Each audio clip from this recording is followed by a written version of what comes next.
Les voy a presentar mi mesa de trabajo. Hoy tengo el placer de estar con solo mujeres. Eso es una maravilla. Bueno, eso sucede a veces, ¿no? Tenemos un invitado hombre, pero él no va a participar, pero lo vamos a saludar después. Acompaña a nuestra amiga Ana María Gómez, directora ambiental, social y predial, ¿se dice así? Sí, así es. De una filial de ISA Interconexión Eléctrica que se llama Intercolombia, ¿cierto? Sí, buenas Pero, noches. buenas Felipe. noches. ¿Cómo estás, Felipe? Buenas noches. Ana María, ¿cómo es eso de ser directora ambiental, social y predial? ¿Todo eso eres? ¿Cómo te parece? Pues bueno, Vaya cargo. es todo un mundo. Buenas noches a todos los oyentes. Es un gusto para nosotros poder estar aquí contigo, Felipe, y con los oyentes que nos escuchan a todo lo largo y ancho del país. Pues sí, el mundo de lo ambiental, social y predial es bastante amplio y nosotros en ISA Intercolombia lo que hacemos es transportar energía por Colombia, energía de alta tensión.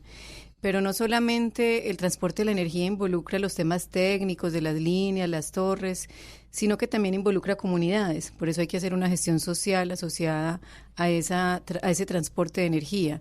Y además atravesamos por diversas zonas del país y en ese desarrollo de ese negocio de transporte de energía tenemos un compromiso muy fuerte con la protección del medio ambiente. Por eso también el tema ambiental. Y por eso fue invitada hoy Ana María, para que hablemos de cómo se relacionan ustedes desde ISA Intercolombia y sus filiales, pues desde ISA, con las comunidades.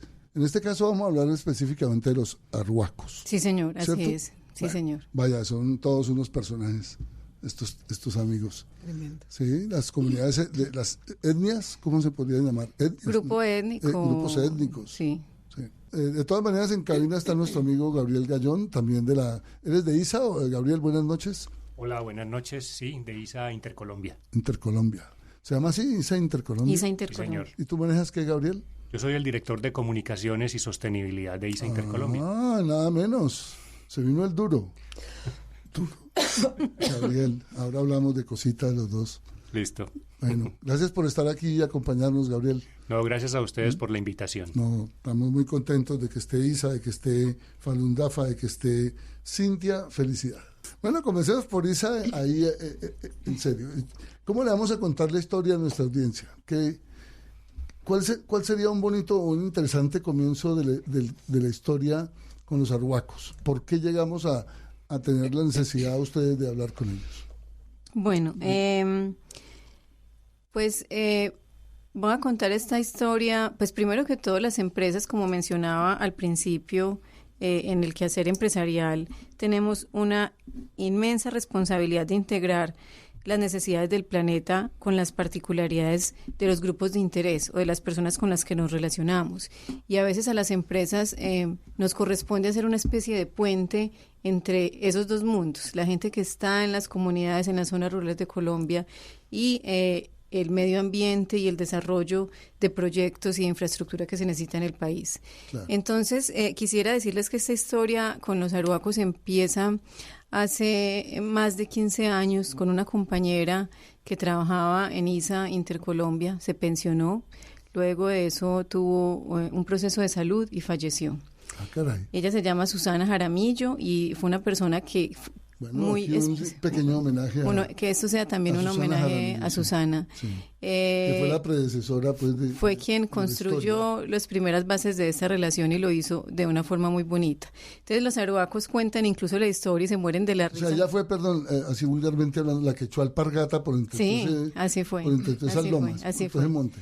Resulta que hace, como les digo, más de 15 años había que hacer un proyecto de transmisión en la zona de la Sierra Nevada, en las estribaciones, en la parte sur de la sierra, hacia el lado de Valledupar, y Susana pues había tenido relación con muchas comunidades étnicas en el país, pero no con los pueblos de la sierra ni con los arhuacos. Y ella llegó allá a la casa indígena, ellos tienen una oficina en Valledupar, en la casa indígena, a decir que necesitaba hablar con ellos para hablar sobre el proyecto. Y ellos cuentan con pues se mueren de la risa, que ellos veían a una señora ahí sentada y que no le paraban bolas y que todos los días iba a buscar una cita y ellos decían, nadie le paraba bolas. volvía y se ella sentaba. volvía todos los días a esperar con paciencia que la atendieran. Y así fue como en el transcurso de una semana, hasta que uno de los líderes espirituales de ellos, se llaman mamos o mamus Los o mamos, mama, sí. los mamos son los líderes espirituales de los 4 pueblos de la sierra, dijo, esta señora va a hacer algo por nosotros, va a hacer algo importante por nuestra comunidad, escuchémosla, a ver qué quiere Sí, decir. claro, la cuarta, quinta vez que la vio ahí dijo, esta señora tiene interés en algo. Y delegó a alguien para que hablara con ella, empezó a contarle entonces Susana de qué se trataba el proyecto y qué era lo que queríamos hacer, y ahí empezó la construcción de una relación que es una relación realmente muy, muy, muy valiosa. Yo siempre digo que las empresas no somos más que seres humanos, y ahí se construyó una relación entre seres humanos a través de Susana en ese entonces, y hoy a través de un grupo muy grande que estamos trabajando en la relación día a día con la gente del pueblo arhuaco.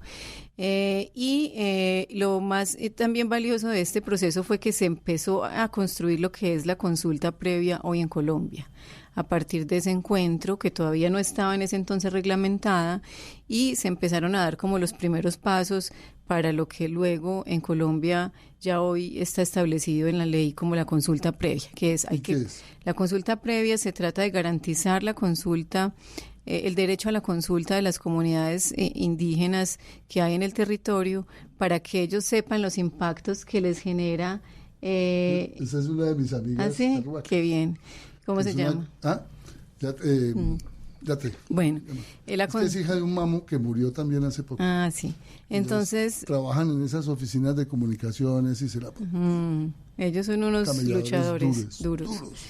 Entonces, te estaba diciendo que la consulta previa es un mecanismo que está definido en Colombia para garantizar el derecho a que las comunidades sean informadas sobre lo que se desarrolla en su territorio, ellos puedan opinar sobre cómo creen que se ven impactados y se concerten con ellos, o concierten con ellos, es mejor. O sea, concertación con ellos las medidas en de los manejo. Sí, de cómo un proyecto puede impactar su cultura. Ella, Susana, iba con eso. En ese entonces no era así específicamente, sí, pero iba con esa idea. Terminó con esa. Así es. Susana fue atendida por los arhuacos y recibida ya, y como les digo, empezó el proceso y se empezó a desarrollar el proyecto. Y el proyecto iba bien. El proyecto consistía en una ampliación de una subestación, adicional a una línea de transmisión, y en el trabajo de la subestación, que queda en el municipio del Copey, en el departamento del Cesar, encontraron durante las excavaciones de tierra para hacer la construcción pues de las obras civiles e instalar los equipos electromecánicos, se encontró un cementerio arhuaco. Y ahí entonces fue todo un asunto que había que resolver entre la comunidad y la empresa. No, ahí sí se puso serio el tema. Bueno, entonces les contaba que hubo un hallazgo ahí en la subestación Copey. Encontraron un cementerio arhuaco. Y ahí se llamó a una serie de arqueólogos que venían haciendo pues también un trabajo ahí de monitoreo. Siempre asociados a esas obras hay arqueología, profesionales de la arqueología haciendo lo que se llama un monitoreo por si se encuentra un hallazgo de este tipo. Entonces los arqueólogos pues vieron información muy importante desde el punto de vista científico, pero más interesante fue lo que vieron los mamos, ¿cierto? Ellos se llamó a la comunidad indígena a través de Susana, ya habló con ellos y les dijo, pasó esto. Encontramos aquí unos restos humanos, vengan ustedes y mírenlos y cuéntenos aquí qué hay. Entonces, los arqueólogos empezaron con datos técnicos, que esto data de la fecha tal, de no sé qué, y los mamos le dijeron, ¿ustedes qué saben de eso si ustedes no vivieron en esa época? Y les explicaban lo que había ahí. Lo que hay aquí aquí había entonces un cementerio indígena, y esto, para ellos, la muerte es sagrada y energéticamente, digamos, remover esas energías, desenterrar todos esos restos que había en la tierra, era muy fuerte. Sí. Exactamente. Y ahí había que tomar una decisión, qué hacer en ese momento, el proyecto encima, con unos compromisos para entregarle energía al país, conectar esa zona del país con otra, para que pudiera haber transporte de energía. Y Susana también tuvo así como hizo todo ese trabajo de paciencia con los arhuacos, también lo hizo al interior de la empresa. El mensaje de los arhuacos fue, hay que parar las obras y hay que hacer un trabajo de rescate de todo lo que se encuentre aquí en este cementerio y las piezas no pueden salir del sitio. Energéticamente eso no se... digamos que desde el eso no se puede volver museo. Exactamente. Desde el punto de vista científico lo que correspondía era llevar eso a un laboratorio en Bogotá, examinarlo, estudiarlo. Y los indígenas y los mamos especialmente decían, esto no puede salir de aquí porque si energéticamente ya es fuerte sacarlo de la tierra, ahora llevarlo a otro sitio. Entonces, Susana también tuvo que hacer un trabajo muy interesante al interior de la empresa para que los ingenieros entendieran eso, las áreas técnicas, ¿Susana financieras. qué? Susana Jaramillo. Susana Jaramillo, yo sé que estás desencarnada, pero eres mi héroe. ¿Dónde estés? Sí. Donde estés. Te honro. Vaya, yo también te Sí, honro. así es. Todos aquí en esta mesa. Así es. Entonces, después de muchas discusiones internas en la empresa que le Y decían... es que no es la única, ha habido muchas Susanas Sí, Jaramillo. sí, que le decían no podemos parar, el proyecto tiene unos compromisos, parar vale mucho, esto implica costos, en fin, se logró después de ella llevar ¿Y la esos empresa mensajes accedió? y ella hacer ese puente entre la comunidad y la empresa, se tomó la decisión de parar las obras y se hizo el trabajo de rescate arqueológico de ese cementerio Oye, pero indígena. vaya forma de uno comenzar a interactuar con una comunidad Sí. étnica, ¿no? Sí, Vaya forma. y esa fue, yo creo que el voto de serio confianza fuerte? y la piedra de confianza Claro. que construyó esa Si se relación pudo superar esa, se podía ya manejar. y lo que es la relación entre la comunidad y nosotros hoy en día. ¿Tú hace cuánto estás en la empresa? Hace 3 años, 3 años. pero había estado hacía 20 En otra posición. posición y desde ese entonces conozco a Susana. Desde hace 20 años yo la conocí, ¿cierto? Yo hablo de ella como si todavía estuviera viva. La conocí hace 20 años, yo estaba en un proceso, todavía estaba estudiando en la universidad y era pues una mujer inteligente, amorosa, risueña, tenía unas risotadas que retumbaban en todo el piso, en fin, muy entregada a su trabajo, muy Energía, apasionada. Buena vibra. Y luego volví hace 3 años a la empresa, ella ya estaba en su proceso de retiro y ahí volví a trabajar con ella y me entregó que otra de las cosas que les voy a contar más adelante, esa relación con el pueblo oroaco. Entonces les Vaya decía, regalo, ¿no? sí, muy bonito, muy especial y una responsabilidad muy grande. Muy grande, muy grande. Entonces, Exacto. ella, ella logró que en la empresa parara las obras, hizo todo el rescate arqueológico, se montó un laboratorio en el sitio porque como las piezas no podían salir, se hizo todo el proceso científico ahí mismo en el sitio y ese trabajo duró alrededor de 1 año mientras se terminaba de hacer todo ese rescate, identificar todas las piezas, habían no solamente restos óseos, sino también piezas pues como de arcilla y barro, herramientas de trabajo de ellos, instrumentos musicales, porque ellos enterraban a sus muertos con objetos que los acompañaban al otro mundo. Entonces, luego de eso, se terminó el enterramiento y vino también un proceso interesante con la autoridad en Colombia que se llama el Instituto Colombiano de Arqueología e Historia para que permitiera que los restos fueran otra vez enterrados en el mismo sitio, porque lo que ellos pidieron fue de que después de que se hiciera toda la identificación y el trabajo científico, los restos tenían que ser enterrados nuevamente en un sitio ahí al ladito, con una disposición especial que ellos iban a decir cómo era. Y ahí se hizo el primer reenterramiento, porque luego vinieron otros. Pero miren lo que es la intervención humana, y discúlpame la interrupción aquí en la mesa. Tranquila. Es lo que una mujer como Susana Jaramillo, todo lo que ella generó en un momento dado, ¿sí? Es tan importante que la doctora Ana María Gómez nos está contando es toda la experiencia humana que se desarrolló a lo largo de estos últimos años para respetar, hay un dicho que es muy espiritual, pero que no sé, cuando cedes, se da. Cuando cedes, se da. Cuando uno cede, las cosas se dan y salen bien y funcionan. Pero alguien tiene que ceder, ¿no? Qué bonito, Bueno, entonces cerremos ese pequeño capítulo ahí. Y ahí para contarles sobre cómo cierra ese proceso del primer hallazgo, porque ahorita voy a contarles sobre un segundo hallazgo que hubo ahí en ese mismo sitio. Se volvieron a enterrar los Pero restos. todavía no hemos hecho nada técnico de lo que vinimos a hacer. Los restos en el sitio y se hizo un tótem. Ellos pidieron que hubiera una figura de un tótem con un sacerdote, pues una figura de un mamo, que es el líder espiritual de ellos, como les contaba, mirando hacia la Sierra Nevada, y hacia el otro lado del tótem un sacerdote católico.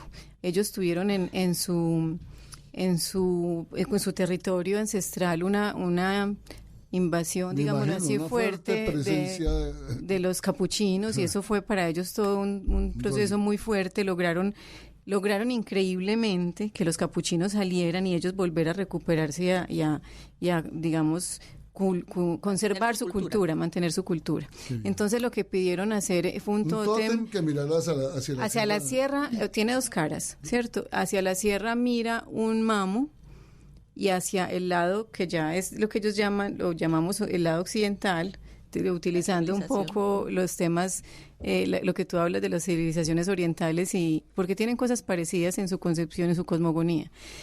Hacia el lado ya occidental, como ellos lo dicen, un sacerdote católico, representando como el límite de los territorios. Permítanme, les cuento lo que nos han contado a su vez los aruacos. Ellos sí hablan de que hay una conexión ancestral, ¿cierto? De las raíces, de uno donde viene, de sus familias, de su cultura. Entonces, pues yo interpreto eso como que los seres humanos somos una conexión energética que viene de mucho tiempo atrás, ¿cierto? No solamente es cada personita en el momento presente que está, sino que hay unas conexiones energéticas, como ellos mismos nos han enseñado los aruacos, de nuestros ancestros y también del entorno. No solamente es, digamos, una relación del ser humano con el ser humano, sino del ser humano con todo lo que lo rodea. Y bueno, si conecto esta reflexión con la historia que les venía contando, si me permiten puedo avanzar en la historia. Entonces les conté que ahí se hizo el primer tótem con estas figuras y se hizo el reenterramiento de los restos. La obra avanzó, se puso en servicio, terminó la construcción de la subestación, las líneas, se energizó, se prestó el servicio de energía, pues de transporte de energía en esa zona del país, como se esperaba. Y bueno, pero en ese entretanto, para lograr ese proceso, no solamente era parar el trabajo y hacer todo el rescate arqueológico, sino que había que concertar con ellos unas compensaciones. Y ese fue otro trabajo grande, entender qué es lo que ellos esperaban en esa compensación y hacer un trabajo de mucha filigrana y muy delicado para no entrar en una relación transaccional y que la empresa le entregara, como pones tú el ejemplo, en aquel entonces se cambiaba oro por espejos y simplemente había ahí un acuerdo económico, pues, o material, sino que había que hacer en compensación por ese desbalance energético que se había presentado ahí. Y lo más interesante que nos plantearon los aruacos, cuando uno piensa que esta es la oportunidad, y una empresa como ISA, llegar a la zona, esta es la oportunidad de sacar aquí dinero, digámoslo así. De sacarles plata. Eso. Lo que ellos nos plantearon fue, necesitamos hacer lo que ellos llaman unos pagamentos o retribuciones, que son trabajos espirituales que hacen los mamos con materiales que ellos denominan sagrados. Eso incluye algodón, hilos, piedras, conchas de mar, y hacen todo un proceso ellos mismos. ¿Los aruacos manejan el yaje? El yaje no, ellos lo que siempre están haciendo es la hoja de la coca. Mambean se llama eso, mastican la hoja de la coca mezclada con la concha de los caracoles del mar. Como con un polvito que hacen de la concha. Bueno, entonces se acordaron esas medidas de manejo o esas compensaciones que fueron bien interesantes, y ese fue otro tema a hablar en la empresa, porque entonces, como les decía, por un lado lo que ellos proponían era vamos a recomponer energéticamente lo que sucedió aquí, pero además el propósito nuestro con la llegada de ISA a este territorio es que ustedes nos ayuden a recuperar el territorio ancestral. Y eso entonces le decíamos, ¿y eso en qué consiste? Decía Susana, pues en ese entonces, y hoy todavía conversamos así, no, hay que comprar esa montaña que hay allá. Nos mostraban ellos una montaña. ¿Cómo así? ¿Qué quiere decir eso? Ellos, claro, como después de la invasión capuchina y también han llegado colonos, ganaderos, en fin, hay tierra privada, hay propiedad privada en la Sierra Nevada. Ellos, su proceso y su principal propósito es recuperar esas tierras para los pueblos, para los pueblos, exactamente. Claro. Entonces, ese comprar la tierra, cuando ellos decían hay que recuperar esa montaña, quería decir, eso es de un particular en este momento, hay que comprarlo. Cómprele al particular y devuélvalo al pueblo arhuaco. Y fue también una conversación interesante al interior de la empresa cuando primero que era lo de los pagamentos, retribuciones, porque no solamente era que los arhuacos tenían que hacer ellos mismos los procesos de subir hasta el pico nevado, llevar allá esos materiales sagrados, hacer sus rituales, sino que también las personas de la empresa tenemos que ir allá a hacer pagamentos y rituales para recomponer energéticamente todo eso. Y eso iba desde los gerentes hasta los ingenieros, los linieros, los topógrafos, haciendo todos rituales y procesos con ellos para recomponer energéticamente ese proceso. Felicito a Isa. Hermoso trabajo. Sí, felicito a la empresa, sí. Gracias. Sí, porque lo hicieron. Es un trabajo muy bonito. Recuperar nuestra cultura ancestral. Y lo seguimos haciendo. Y lo siguen haciendo. Y eso les ayuda a que les vaya mucho mejor. Claro. Ahorita les cuento, entonces, para cerrar esta parte de la historia, ahí empezamos con ellos a comprar tierras y ayudarles a recuperar su territorio ancestral y ponerla a nombre de ellos, y como les decía, pues a comprar esas montañas que ellos querían y hacer todos los procesos de los pagamentos. Procesos de los pagamentos. O sea, sigo felicitando a Isa por eso.